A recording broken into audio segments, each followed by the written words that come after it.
퇴직 5년 전부터 귀농에 관심을 가지고 이것저것 안 살핀 곳이 거의 없다. 기계면 항야리부터 해서 운곡 소원 뒷동네까지 안 가본 곳이 없다. 모두가 내가 살고 있는 곳에서 10분, 20분 거리다. 각 지역마다의 특색이며 생활 요건, 그리고 주민 성향들에 대해 많은 걸 확인하고 또 확인한 결과, 그리고 퇴직 전 많은 귀농인들과 대화하며 직접 현장 확인을 거친 결과 오도이촌이라는 말을 들을 수 있었다. 이 의미를 풀어보자면 오일은 도시에서, 이일은 시골에서 생활한다는 의미다. 그리고 귀농에 대한 개인적인 결론부터 이야기하자면, 직장 생활 중이라면 오도이촌을 권하고 싶고, 퇴직 후라도 집 전체를 이사하는 것보다는 집은 그대로 둔 채 전원 생활 자체만 즐기기를 권한다는 것이다. 그 이유를 10개 정도로 정리해 보자면 다음과 같다. 첫 번째, 시골 사람들은 보기보다 엄청 배타적이다. 어느 자연불악이라도 그 지역민끼리의 결속력이 대단하여 타지에서 들어온 이주민에 대해서는 그리 크게 온정적이지 못하다. 한마디로 학연, 지연, 혈연이 만사에 앞서는 가치관을 가진 지역민과의 유대란 무척 어렵다는 것이다. 두 번째, 시골 자연불악 주민은 거의가 고령의 노인들이 살고 있다. 한마디로 젊은이가 떠난 마을을, 그리고 그 집을 70에서 80이 넘은 고령의 노인들이 지키고 있는 셈이다. 노인들이기에 기동수단이 없기에 수시로 귀농자에게 교통편 제공을 요구한다. 힘든 일에 도움을 요청하는 일이 자주 있다. 10번 하다가 한 번 빠진다면 남의 동네에 들어와 사는 젊은이 운운하며 원성의 대상이 된다. 세 번째, 찬조 요구가 자주 있다. 부녀회, 노인회, 청년회, 새마을회 등 별별 자생단체들로부터 별별 행사 경비 찬조를 요청받는다. 10번 하다가 한 번 빠지거나 액수가 적다 싶으면 남의 동네에 들어와 사는 먹고 살만한 사람 운운하며 지탄의 대상이 된다. 네 번째, 한 번 왕따는 영원한 왕따가 된다. 이런저런 일들로 자연불황민들로부터 한 번 지탄받고 왕따 당한다면 구제불능이다. 심지어 농약도 함부로 치지 못한다. 사사건건 마찰이 있어 정신적 스트레스에 힘들어진다. 뒤늦은 후회는 후회일 뿐이다. 다섯 번째, 밤에는 깜깜절벽이다. 낮에 볼 때는 자연 속에 어우러진 전원의 풍경이 아름다울지 모르나 밤이 되면 가로등 없고 왕래하는 사람 하나 없는 깜깜절벽이다. 사방이 깜깜한 밤에 바람에 갈대가 윙윙거리고 대나무 숲이 우수수 소리를 낸다. 시골 생활에 익숙지 않은 사람, 특히 부녀자들은 무서움을 느낀다. 동지섣달 긴긴 밤을 한 번쯤 상상해 보라. 그동안 숱한 물색 지역에서 밤과 낮을 직접 확인한 결과다. 여섯 번째, 식물도 자리를 옮겨 심으면 시든다. 하물며 사람이 평생을 도시 생활하다가 늙음하게 환경이 확 바뀐 시골 생활에 접한다면 매사에 불편하고 경우에 따라서는 우울증이 생긴다. 도시 근교라고 생필품 구입에 문제없고 병원 갈 때 문제없다는 단순한 생각은 위험이다. 하루 종일 사람 구경 제대로 하지 못하고 대화 없고 할 일 없는 일상이 반복된다면 도시 생활 중에는 느끼지 못했던 문화 생활이 그리워 금방 후회하는 사람이 생긴다. 일곱 번째, 영농이란 생각보다 힘들다. 평생을 직장 생활했던 사람이 농사를 짓는다는 자체가 엄청 힘들다. 가까운 곳에 연습으로 10평만 주말 농장 해보면 잘 안다. 허리가 끊어질 것 같고 숨이 헐떡헐떡 될 것이다.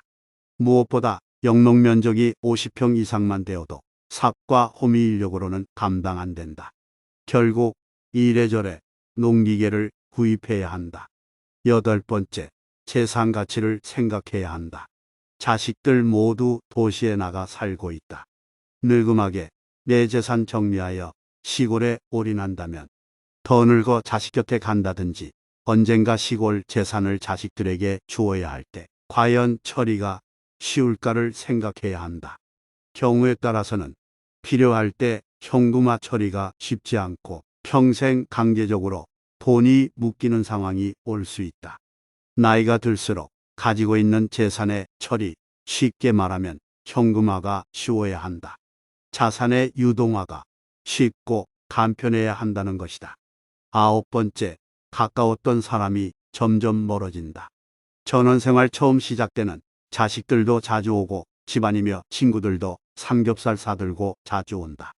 나무근을 평상에 둘러앉아 삼겹살 구워 소주 한 잔 나누는 시간이 마냥 행복하고 바로 이게 인생이구나를 느낄 수 있으나 시간이 가고 날이 갈수록 점점 외로워진다. 한두 번 찾아오던 사람이 점점 발길을 끊는다.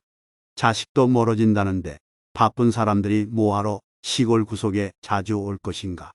밖에 사람이 찾아오지 않듯 자신도 나가는 일이 드물어 이래저래 지인과 멀어지곤 한다. 그리고 이런 소외는 사람을 병들게 한다. 열 번째, 금방 늙어버린다. 시골 노인들 속에서 하루 종일 밭에서 헤매고 소주 한 잔에 취하며 세월 보내다가는 부부가 금방 늙어버린다. 젊은 사람들 속에서 몸을 가꾸고 배우며 살아야 젊어지는 건 당연한 일이다. 덥수룩한 머리와 수염, 허름한 복장, 허름한 행동들.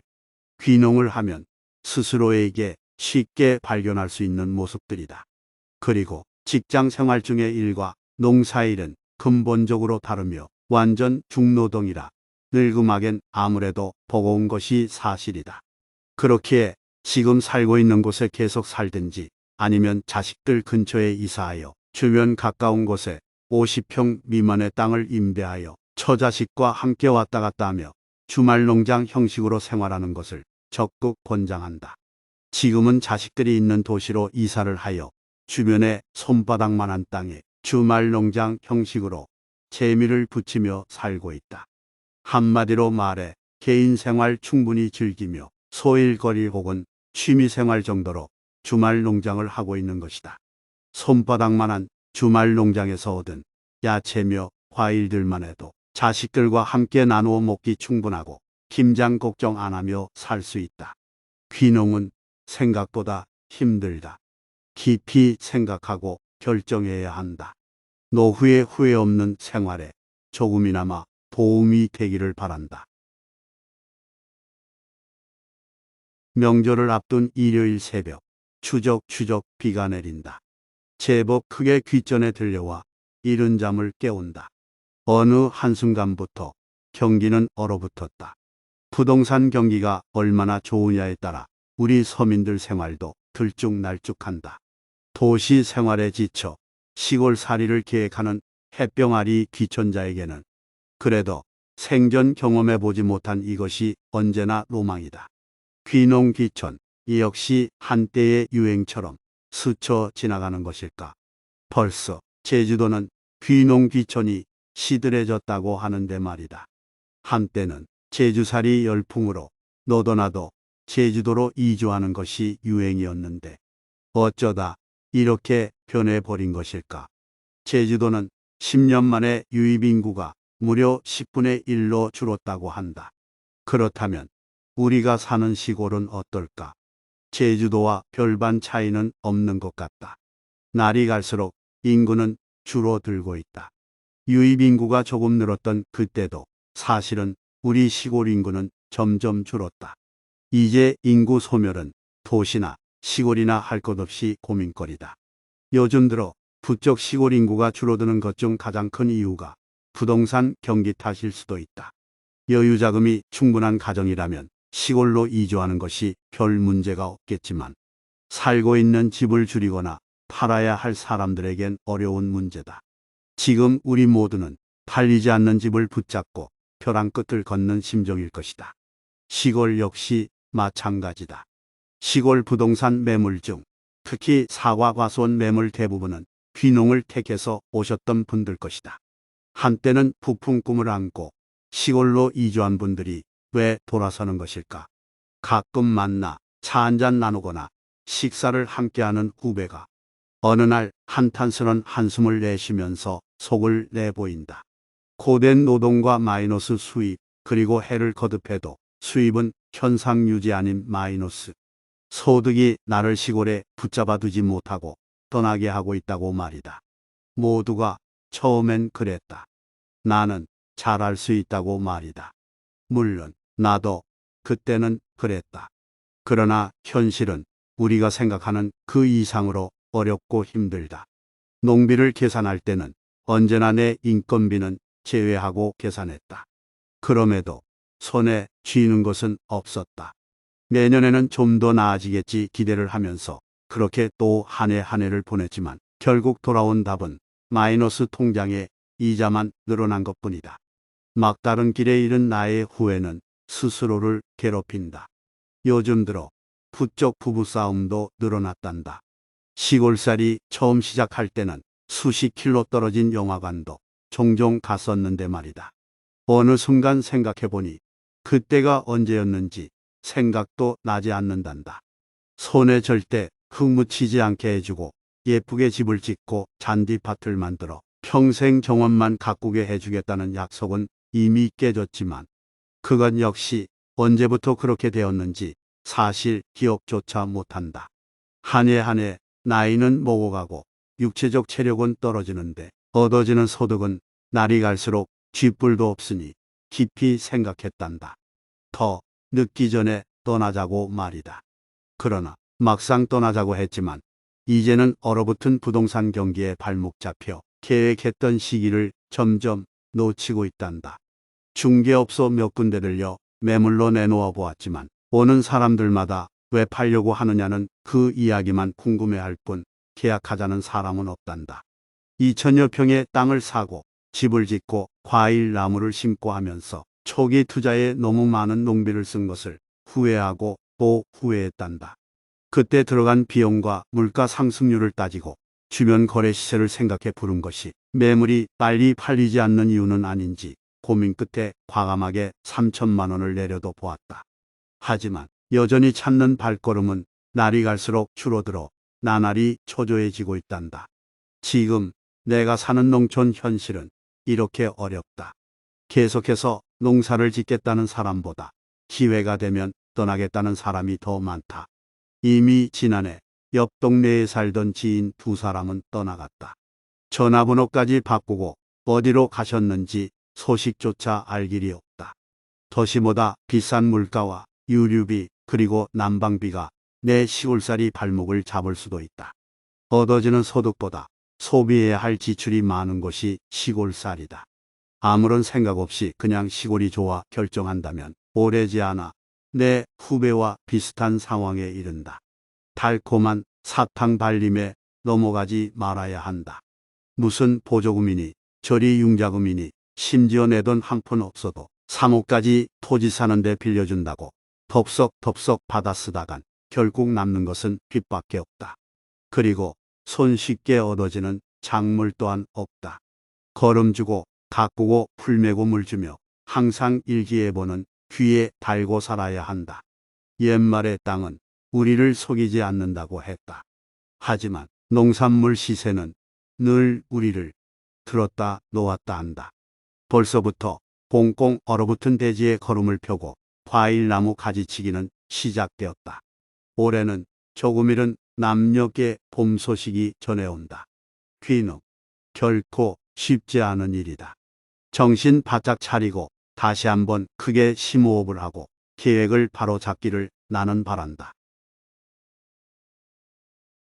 귀농이란 단어를 인터넷으로 검색하면 엄청난 정보와 개인들의 귀농 경험 이야기로 가득하다. 사실 IMF 시절 그때까지만 해도 우리는 먹고 살기 힘들면 시골 내려가 농사나 지치와 같은 말들을 농담 삼아 쉽게 하곤 했다. 그러나 얼마 후 귀농 귀촌 열풍이 불기 시작하면서 지금은 농담 삼아서도 그런 말들을 잘 하지 않는다. 그만큼 농사가 얼마나 힘들고 어려운지 각종 인터넷 카페나 언론 보도로 충분히 들었기 때문이다. 귀농, 결론부터 말하면 돈이 있어야 성공할 수 있다.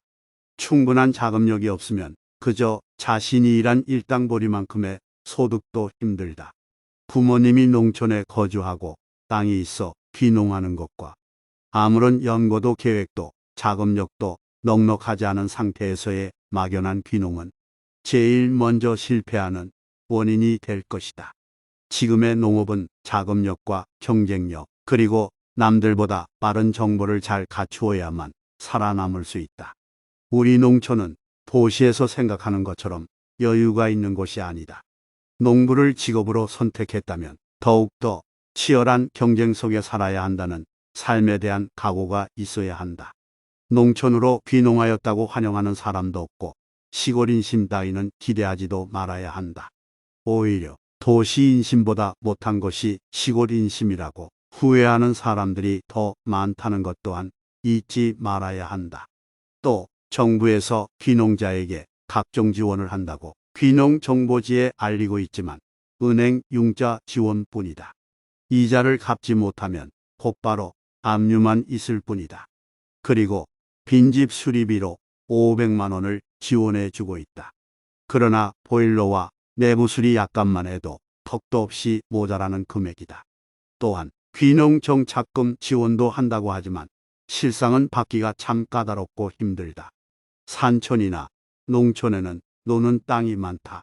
그만큼 농사가 어렵고 타산이 맞지 않아 포기하는 농토가 늘어만 간다. 보통의 생각으론 그런 땅 얻어붙이면 되지 않을까 얘기하지만 천만의 말씀이다. 고령의 노인들도 많지만 아직 농촌에는 50대, 60대가 많다.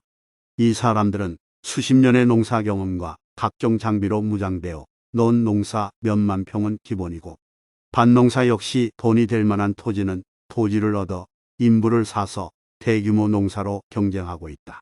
그러니 이런 완전 무장하고 노련한 농부들과 경쟁이 되질 않으니 특수작물이나 친환경 농작물로 눈을 돌려 승부수를 띄울 수밖에 없다. 보통의 특수작물은 그에 따른 시설이 필요하다. 그 시설비가 또한 만만치 않다. 웬만한 하우스 하나 짓는데 수천만 원이 넘는다. 보조라고 해봐야 예전과 달리 많아야 60%이고 현실적으로는 거의 50% 정도에 그치고 있다. 간혹 방송을 보면 억대 농부에 대해서 소개하는 것을 볼 수 있다. 가만히 들여다보면 이 사람들은 엄청난 투자와 노력과 시간이 흐른 다음 얻어진 대가다. 한마디로 중소기업급 사장들 이야기다. 대부분의 억대 농부들은 초기 투자비로 적게는 3억에서 5억 정도로 시작하고 있다. 보통의 농부들은 꿈도 꾸지 못하는 자금이다. 이렇게 성공한 사람들의 경험을 따라서 한다고 성공할 수 있을까? 또 실패한 사람들의 경험을 잘 새겨 들었다고 성공할 수 있을까? 앞으로의 귀농은 이보다 더 치열하고 자금력이 있어야 할 것이다. 점점 정년이 빨라지고 있는 회사원들이 제2의 선택으로 농사를 선택한다면 충분한 공부와 현장 실습을 주문하고 싶다. 1년에 단 며칠 가르치는 귀농 교육으로 모든 것을 얻은 것처럼 착각해서 서두른다면 귀농의 쓴맛을 단단히 느끼게 될 것이다. 지금의 귀농 교육은 이론 교육이 대부분이라 육체적 어려움이 얼마나 힘든지 모른다. 농사 경험이 전무한 도시민들이 10여 평의 텃밭에서도 견디기 힘들어하는 것을 많이 보아왔다. 귀농 철저히 하지 않으면 엄청난 손실로 다가올 것이다. 검증되고 입증된 작물을 선택하는 것은 필수이고 모든 것을 계획과 함께 실천할 수 있는 넉넉한 자금이 필요하므로 넉넉한 돈이 없다면 귀농은 꿈도 꾸지 말아야 한다.